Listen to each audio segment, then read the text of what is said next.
مساء الخير يا فندم، نورت المطعم. ده انت اللي منوره ومزنهره ومبهوره يا قشخه. قول يا حنين، قول. ده انت عمرك ما قلت لي اني مزرهنه ابدا. امورني يا فندم، اوردر حضرتك ايه؟ عاوزه فراخ ستريبس يا عسول.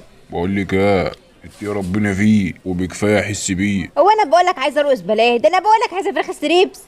ايه فراخ ستروكس دي؟ شمرت ولا امهات ولا ايه؟ انا اكبر غلطه عملتها في حياتي اني اتجوزت انسان معدوم الثقافه ومحدود الافق. انا محدود الثقافه. الله يرحم ابوك كان بيشرب العصير في القله. يا شقشوق الستريبس ده فراخ مقرمشه ومطرقعه. طرقعه دماغك في ليله ساكته يا بعيده. ايوه يا فندم، اوردر حضرتكم ايه؟ عاتلي سندوتش فراخ يا قشخه. تحت امرك يا فندم. عايز الفراخ دي ستريبس ولا زنجر ولا بروست ولا بانيه ولا مسحب؟ ايه يا حاج، لا انا عايز فراخ عاديه خالص.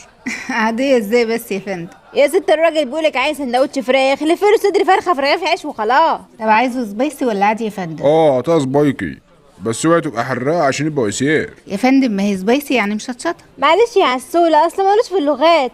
توك مين يعني؟ تحدثي معي بطلاقه. وايوه معلش تحدثي مع سندس بقى، اصل هو واخده كورس انجليزي. حضراتكم عايزين الصوص تشيز ولا سويت تشيلي ولا باربيكيو؟ لا بقول لك ايه، حطوا طحينه. استنى يا شوقي، سيبني اسبيك معاه. حطوا طحينه السندوتش يا قشخه. عايزين العيش تورتيلا ولا كايزر ولا فينو؟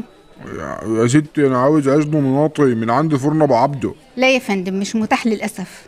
يا ست حط اي حاجه، انت بتلكي كتير ليه؟ انا عايز حته فرخه في لقمه عيش، انا هموت من الجوع. طيب يا فندم، عايز الفراخ صدور ولا وراك ولا دبوس ولا جناحات؟ ما عندكوش رجول فراخ؟ اصل الحاله شحه اول يومين دول بنكح تراب. لا يا فندم، اللي عندنا لحوم بس للاسف الشديد. خلاص هات اي حاجه وانجز عشان عصافير بطننا بتنهق. هتاكلوا هنا ولا تيك اواي؟ لا مش لازم تجيبوا توك توك، احنا في توك توك مستنانا ما بره. تخلصي يا بنت وبطلي مياس، تاكسوا اللي يسلي. طب الحساب يا فندم هيكون 500 جنيه شامل الضريبه. ده انا اللي ضربات قلبي وقفت منك لله.